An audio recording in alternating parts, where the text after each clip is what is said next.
VIP, Avinguda Salvador Dalí 87 de Figueres, patrocina aquest espai.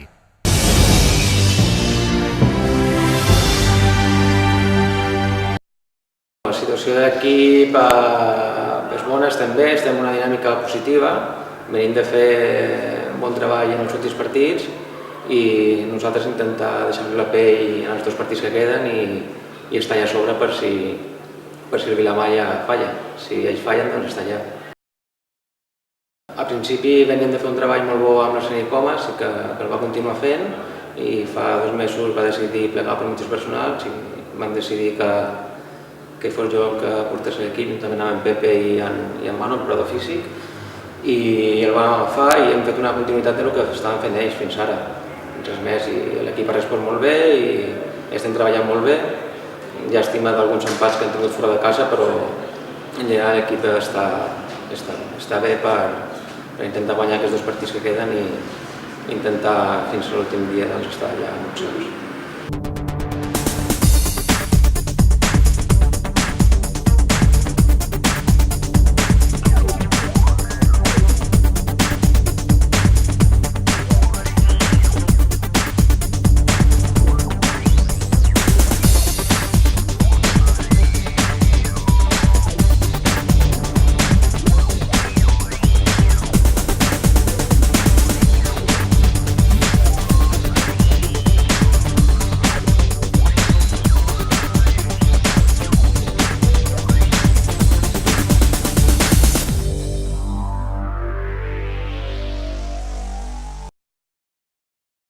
L'Esplai ja portava 4 anys estant tercers, Vilamalla, un equip que venia de primera regional i que ha baixat i que era un dels que havien de pujar, i el Barça Rossell, vull dir, no hi ha hagut cap sorpresa, els 3 o 4 que havien d'estar han estat de dalt i bé, així estem ara.